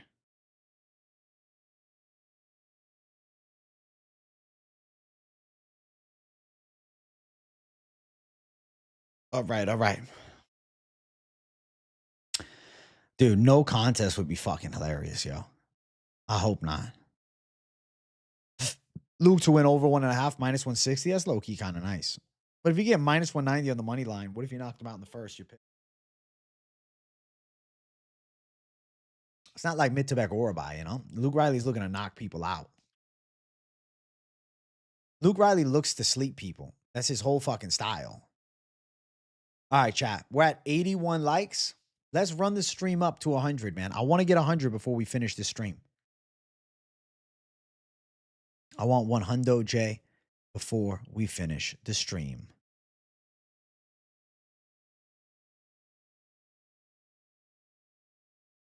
Hundo J. Hundo J. I want 100 J.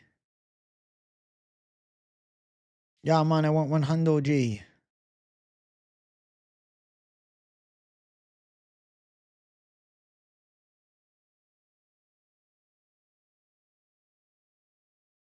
Hundo J. Hundo J.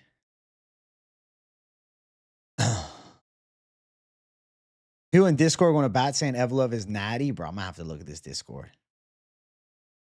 What the hell? You don't look natural. He looks juiced to the fucking gills. Patterson, a good dog pick. But Murphy was taken down by Pico too easy. And Movzar is a high fight IQ with grappling. Murphy live, TK or buzz. I understand the call, certified MMA fan. I take what you say, though, about Patterson very nicely. And I say thank you, bro. He is on the peptides. I guess the peptides are natty, though. Natty peptides, dog. He's on the natural fucking peptides. He's a peptide freak, bro. All right, all right, all right. Let's go. I like what I'm looking at. I like what I'm looking at. Riley KO wins at plus 185 with 45%. Wow, wow, wow, wow, wow, wow. Biggest trap of the card? Hopefully it's MVP. And I got the dog. Let's jump up to the main event. Movsar Evloev versus Lerone Murphy. All the marbles at the top. Number one contender fight. Good matchup too. Elite skill sets. Movsar, pressure wrestling, takedowns. Not the best control from top, but good consistency on the takedown threat and a capable striker. On the other side, Lerone Murphy, great get-up game, dangerous boxing, and good close range elbows and knees. I think this fight's going to come down to the wire. I see this as a very close fight. Even though I'm picking Lerone Murphy as an underdog, I am not telling you he's going to wash Movsar in a round. What I do feel happens is a hard-fought battle between the two. And I wonder how Movsar's takedown threat looks in the later stages. I wonder if Lerone starts defending these takedowns towards round 3, starts getting some shots off. What's going to happen to Evloev? How's he going to look just striking with Murphy? Murphy's the better kickboxer. Murphy's the heavier puncher. I would say Murphy's the cleaner kickboxer. Evloev is good with control, but not with doing much damage. And damage trumping all in this modern era. I really rate Lerone Murphy's chances of little small close-range strikes doing long-term damage of Evloev to steal a rather competitive decision. Now, of course, I see the chat. A lot of you guys going Movsar Evloev. And it seems like everybody thinks Movsar decision, Movsar boring decision. But don't we see it when we think something's so guaranteed and then it happens in a different way? You know, I think that in the later stages of the fight, Lerone Murphy's going to find success. I do think he's very live to lose the first 2 rounds. But I think 3, 4, and 5 could certainly shift towards the other direction.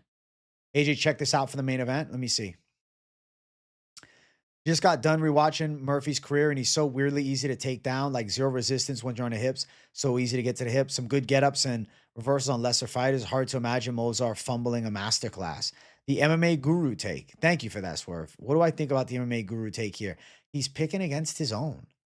He's picking against his fucking boy. He's picking against the UK in this one. I think that Movsar is a good wrestler, but not a great wrestler. I think that Movsar has excellent takedowns and will land some takedowns here. But ultimately, I feel when you think about the fight as a whole, there will be more damage done over the course of 25 minutes by Lerone Murphy. The problem is Lerone Murphy getting controlled for extended periods of time. This is where the prediction fumbles. I am relying on Lerone Murphy not to avoid being taken down with this pick, but rather to find himself back on his feet. He's built a career of it. You think this might be the fight you disagree with me most on? Movsar 5-round masterclass? Dude, I just don't rate Movsar as high as everybody else. If he goes out in masterclasses, Lerone Murphy, I'll jump on the train and say, okay, he's got something. But right now, from what I've seen, I don't know, man. I could see the referee standing him up over in the UK too if there's too much control and not enough damage being done. Now, I think it's going to be a competitive 5-round affair. Evloev by decision at -140. Murphy by decision +275. Let's see. Movsar decision -140. I thought he could have lost the Arnold Allen fight. Murphy decision +275. Over 2.5. I do think they're going all 5 rounds, but let's see what an over 2.5 is. Over 2.5 is not even fucking playable. All right. Over 4.5 is not really even playable. Jesus. -330. That's terrible. Evloev submission +750. Murphy KO +700. Evloev sub. I don't think it happens, but I'll put it up. +750. Murphy KO +700. I get the worry of the takedown defense.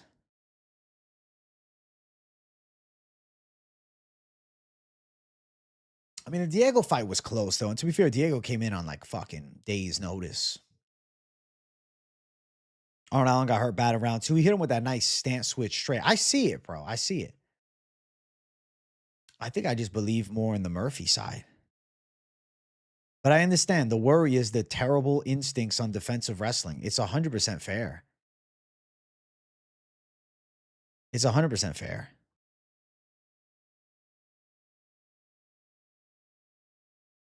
Bro, Ryan Gondra is going to destroy Therese Finney. Real Shi Ming. Lucky you changed your name, bro. Because you'd be in trouble with that one coming up.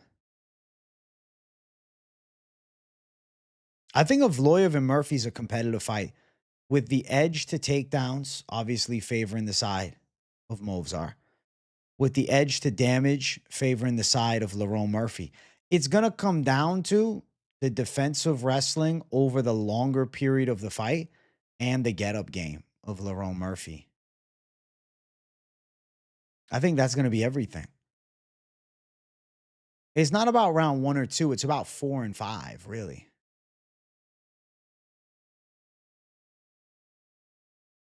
You think Finney's going to get to him, bro? I think Gondra's about to destroy your boy. I think Gondra might knock him out in the first round, bro. I think Gondra's going to wreck him, bro. 48-47 split decision. I'm seeing a 48-47. Murphy's going to survive the takedown. He's going to get taken down and get back up. I'm curious about the overly jacked Movzar's cardio, though. Because he looks way freakier than ever before. You guys have seen it? We'll see it on the scale when they face off if it's real or not. Dude, Gondra is going to kill Finney. Picking Finney over Malkoum might be doing my worst pick of the year. It's all right, bro. It's all right. Chat, we're at 88 likes. I'm not going to push you guys too far. Just get me 90. Get me 90 before we jump to the members-only stream, and I'll be happy.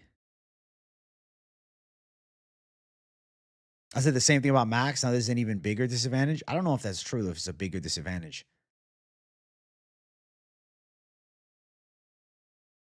Bro, Movzar's control is not Islam Makhachev level.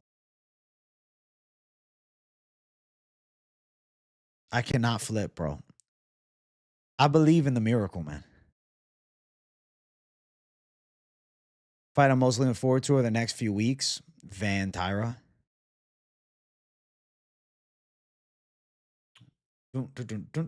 How can Murphy win if he's on his back? He can't.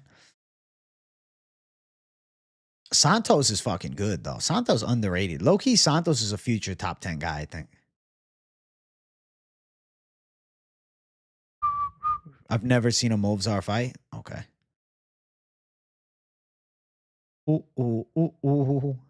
Fuck you. Can't get 100 likes. Shut up. What are you talking about? I'm at 93 right now. But we're guaranteeing that Murphy can't get up to his feet. And we're also guaranteeing that Movzar's takedown threat doesn't dwindle after round 2. So, like, let's say Movzar wins the first 2 rounds and controls. But, like, the pace that Murphy's pushing, getting up, throwing strikes in the close range, I don't see Movzar knocking him out. If anything, you could say Movzar blankets him.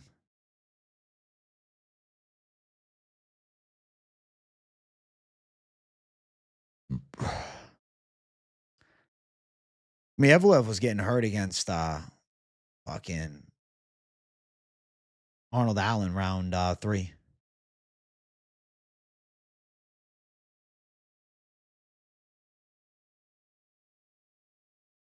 Lerone stays composed. Good poker face. Yeah, true.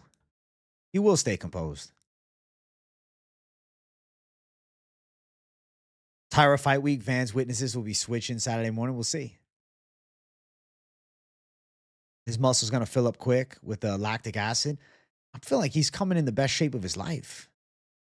You pick Allen to beat Murphy, Loki. I've heard that from people in the chat throughout the week. No love for fucking Lerone. I'm not surprised. I didn't think that Lerone Murphy pick would be popular. I think it's close, but I think we'll see Lerone get some damage done. And I think some knees to the body over the course of the fight and elbows in range Make this close round 4 and 5. I think Moves are going to look at minus 500. Let's see. A lot of people are picking Lerone. Not in our chat, bro. In our chat, it's not close, dude. In our chat, it's fucking 72% of Evloev, bro. That's pretty much a blowout.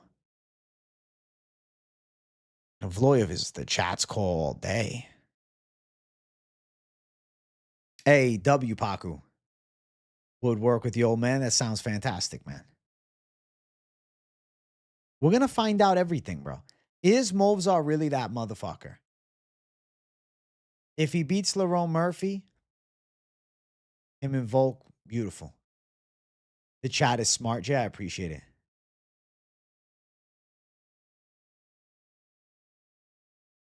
Lerone with the Ige 29-28. To be fair, Diego Lopez had a competitive fight with Ige. I know Ige came in on short notice, but that time Ige was better.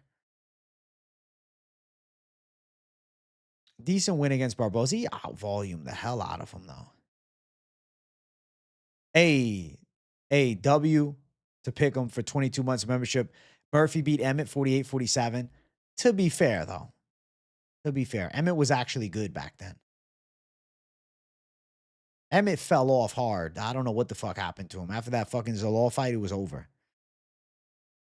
You tired of seeing Lopez on a card, bro? The Steve Garcia fight's going to be sick, though. Come on.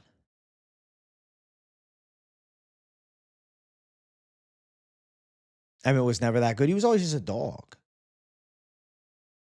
2025 Emmett was way better than 2026. Emmett in 1 year fell off. Bro, it happens fast when you hit that 40 mark, though. Damn, he's competitive at 40. At 41, it's like, damn, he sucks. I'm excited as fuck for this fight, man. Murphy's dog shit? Murphy dog shit is crazy, bro. You can say Moza's going to beat him. I don't know how you say Murphy is dog shit, though. Murphy's a solid fighter. You think Lopez is more power and better ground game than Lerone?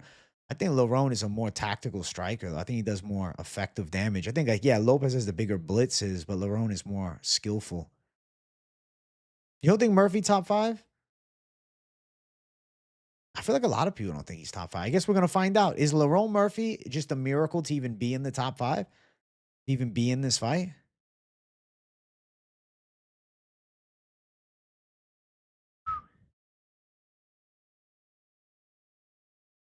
Everything points to Movzar. I'm not going to take members on, but I'll chat with members, though. I'll be answering all the questions, bro. Feel free to grill the fuck out of me in members, for sure. I'm going to get a few more votes in the poll, but there's really no need because Movzar by decision has literally blown it out of the fucking water. Minus 140, Movzar decision with 54%. Holy shit. Not even competitive. You like Murphy, but you think Movzar's getting a W? Bro, they's all against me, bro. I'm the one Murphy Mac, bro. The takedown defense is rough. I get it. He does get taken down all the time. I'm relying on not first and second round takedown defense. Relying on get-ups in 3, 4, and 5.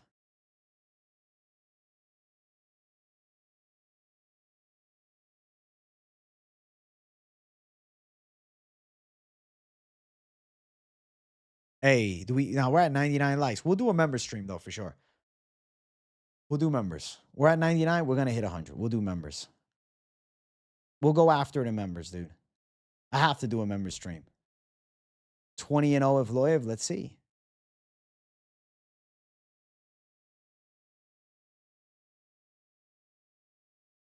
I'll say this, though. If Movzar wins this weekend and they give John Silva the title shot, I'll be pissed off. John Silva doesn't deserve shit. Pico wasn't really destroying him. He was pressuring him, and he hit him with a couple nice left hooks to the body, but he started getting hit with elbows and knees on the inside. You can feel me flipping on the Murphy pick. I understand where you guys are coming from, but I'm not flipping. I get the fucking Movzar pick, but I don't know, man. I feel like it's just too easy. It seems too easy, bro. Oh, yeah, moves are just going to control, brace the grind. I love the Sam Patterson underdog call. Hey, W Hybrid. What's up, bro?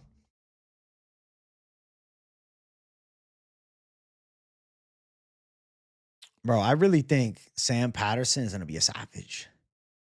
Bro, if Lerone gets 50-45, I will fucking sit here and just bow to you guys on the other side. I take my L with as much pride as I take my W's, bro. I'm riding the spot. I think they're going 5 hard rounds. And we'll see if Swolvzar can push a pace for 5. Bro, I think MVP's getting fucked up. About to watch a video with the boy is live. Hey, check out the video after the stream, bro. The boy is motherfucking live, yo. The boy is motherfucking live, yo. Gonna be painful having Bisbee on commentary. He'll be calling out shit that's not happening.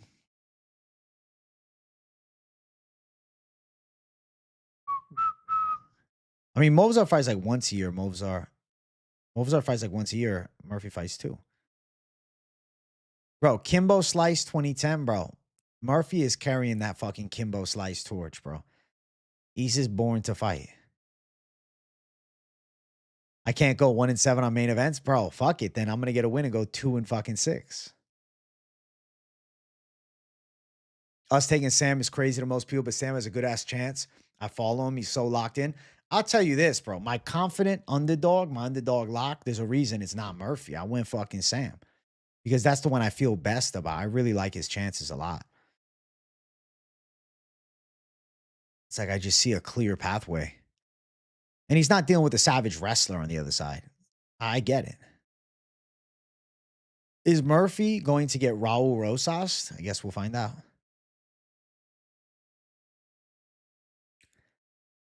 Bump, bump, bump, bump, bump.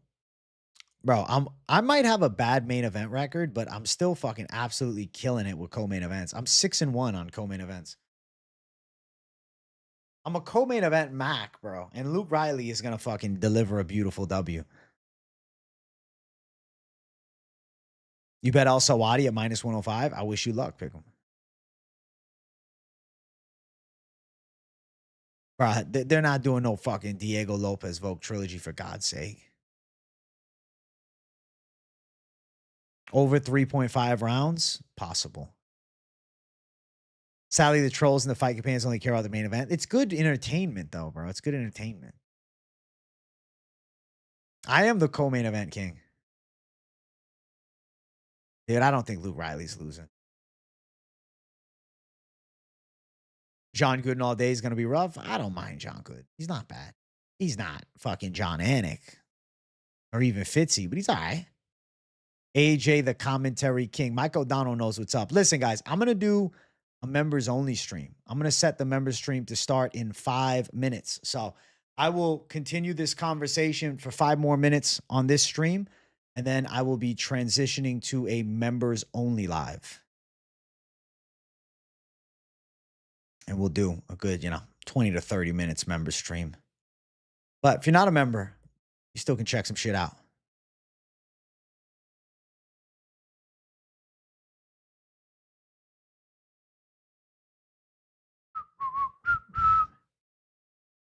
Members, do you remember? The chat was against me on my call. The going towards the side of Movzar. I get it. I get it, though. Like, I'm not stupid. I understand it. I just can't see it, lad. Yes, 5 minutes to sign up for members and watch the chat flame me about this Lerone Murphy pick, man. You want to be a member, there's going to be an option as soon as I transition the stream to members to join. Gone prayer for the heavyweight belt, the interim heavyweight belt. Interim type shit. Type shit. Type shit. I should do a moonwalk as I leave today. I should. But the thing is, I'm not leaving. I'm just going into members. I'm just doing a member show. Bana, bana, bana, bana, bana, bana. Yeah, man, it's the chosen one, lad. Yeah, lad. He's all down to me. Hey, W. Mike Connolly, thank you for becoming a member, my boy. We'll go savage mode. Members only stream up next. Welcome to the fucking army, man. Welcome to the motherfucking savage army. Well, you think Lerone is a carbon copy of Leon? Both decision kickboxing merchants with one crazy highlight, both English and black. Similar build. Sally Movzar will be the Bilal. Shit, man. We'll see. What if he's the Uzman, bro? 5th round head kick. Puts him down and out. Hey, we'll find out Saturday, man. That's the one thing I love about this shit, right? We find out for sure. We'll see what goes down Saturday. Hey, what's good, Charlie Combat? I'm about to do a members stream in 2 minutes, bro. The stream's transition into members then. Boom, boom, boom, boom, boom. WJ? He already redeemed his highlight token against Pico. He's all out now. It's funny as fuck. Can Bilal bring back his wrestling skills, or is he washed? I'm not going to say he's washed, but he's shown us like signs of slowdown for sure.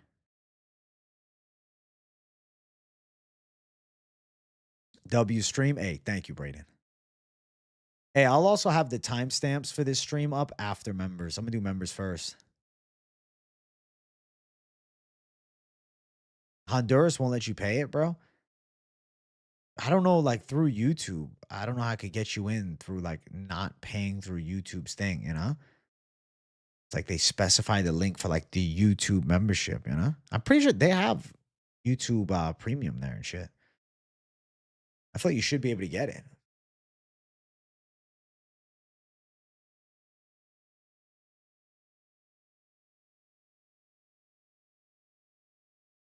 Bana. 55 seconds till members. W PropAholics. Thank you guys for watching the show. I've enjoyed chatting it up with my PropAholic savages. Make sure you guys smash the like button and subscribe. We're about to get into the members live here in 30 seconds and continue this conversation over there. That away, the members way. I gotta say, I love how I can auto switch to members now. They made it way easier. So W on that shit, man. I didn't make the parlay at the end. Nah. Bump. I feel like I'd be pulling it out of my ass, bro. The all inside distance trash can parlay is the out of the ass plus 101. Savage mode.